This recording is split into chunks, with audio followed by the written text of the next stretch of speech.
Fertility nutrition के amazing diet tips के एक नए एपिसोड में आपका स्वागत है।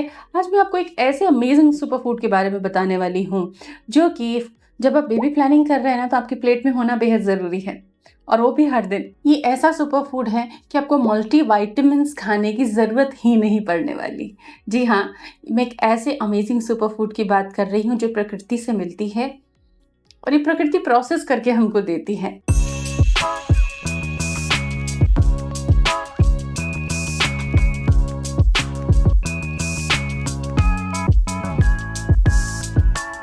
प्रेग्नेंस फर्टिलिटी केयर चैनल पर आपका बहुत बहुत स्वागत है। अगर आपको इनफर्टिलिटी के कुछ इश्यूज हैं तो आप हमारे चैनल के अदर वीडियोस को देखें, फॉलो करें। Uterus, fallopian tubes, ovaries, egg production, hormonal issues, period problems और ऐसे ही अन्य कई समस्याओं पर हमारे एजुकेशनल वीडियोस हैं।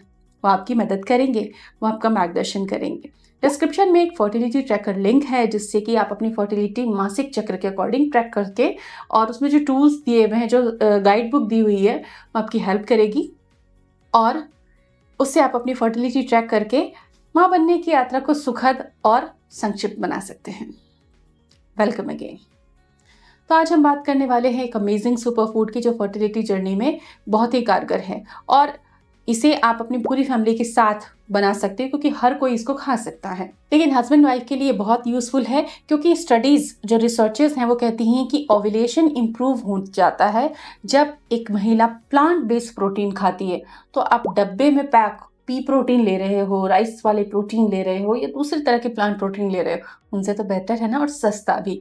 और इसको आप अपनी पसंद के अकॉर्डिंग मॉडिफाई करके खा सकते हो। पुरुषों को स्पर्म पैरामीटर्स इंप्रूव करने के लिए जिंक की ज़रूरत होती है, तो वो जिंक इसके अंदर भरपूर मात्रा में आपको मिलता है। आइए जानते हैं। तो हम बात कर रहे हैं स्प्राउट्स की।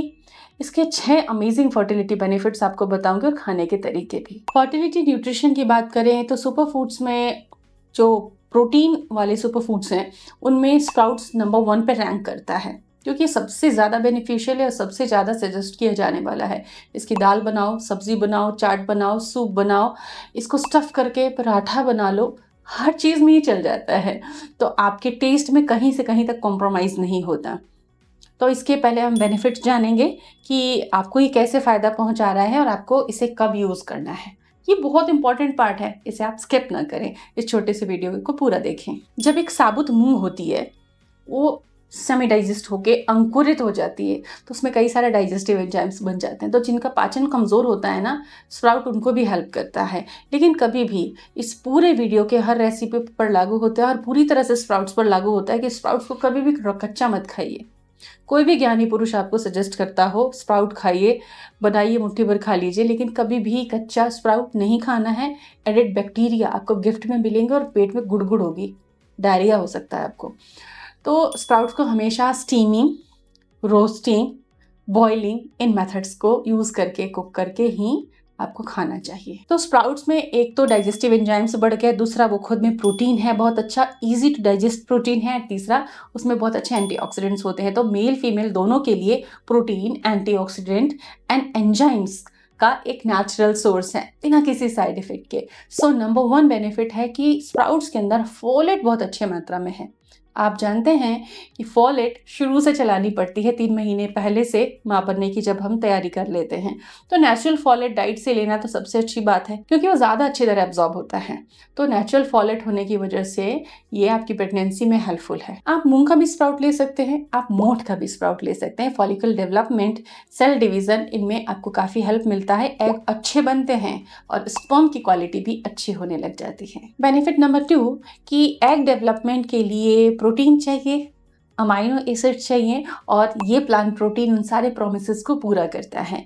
तो जब आप इसे लेते हैं तो रिक्वायर्ड अमाइनो एसिड्स मिलने लग जाते हैं, प्रोटीन सपोर्ट मिलने लग जाता है, तो एग का डेवलपमेंट अच्छा होता है और इसी तरह स्पर्म का भी डेवलपमेंट अच्छा होता है। जो लोग लो प्रोटीन डाइट लेते हैं ना, उनके एग अच्छी क्वालिटी के नहीं बन पाते हैं, या प्रोटीन के साथ चाय वगैरह ऐड कर देते हैं ना, उनको भी फायदा नहीं मिलता। जिनको खून की कमी होती है उनके लिए काले चने का स्प्राउट बहुत ही फायदेमंद होता है क्योंकि उसमें आयरन बहुत अच्छी मात्रा में होता है।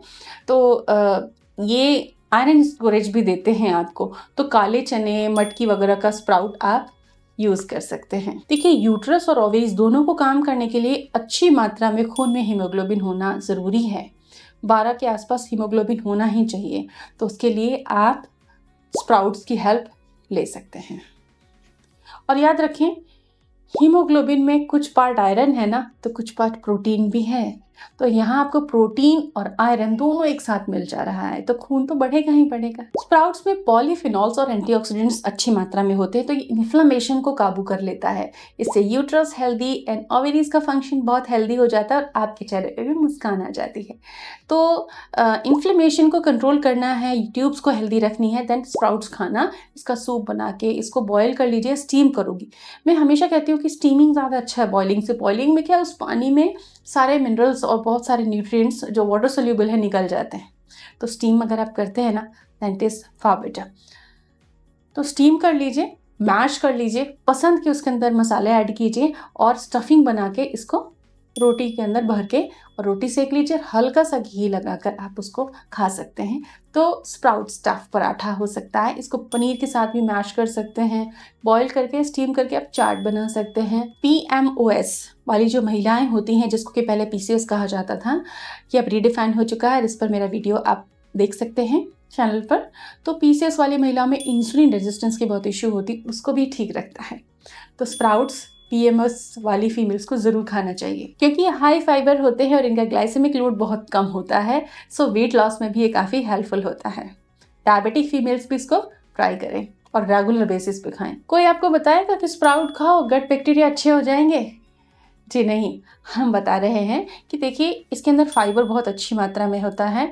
तो फाइबर जो होता है हेल्दी गुड बैक्टीरिया के लिए हाउस होता है, जहाँ वो घर के अंदर अपना SFCs वगैरह प्रोड्यूस कर सकते हैं, जो इंटेस्टाइन के लिए फर्दर हेल्थ के लिए अच्छी होती हैं। तो ये आपके गट माइक्रोबायोम को भी हेल्दी बनाता है, उनकी नंबर्स इंक्रीज करने में हेल्प करता है। फाइबर इसका काफ़ी यूज़फुल होता है। तो प्रोटीन है, फाइबर है, मिनरल है, अब क्या चाहिए? अब बताइए, अब आप स्प्राउट खाना शुरू करेंगे या नहीं? कमेंट सेक्शन में अपने थॉट्स, अपने दिल की बात लिखकर ज़रूर जाएं। Thanks for watching.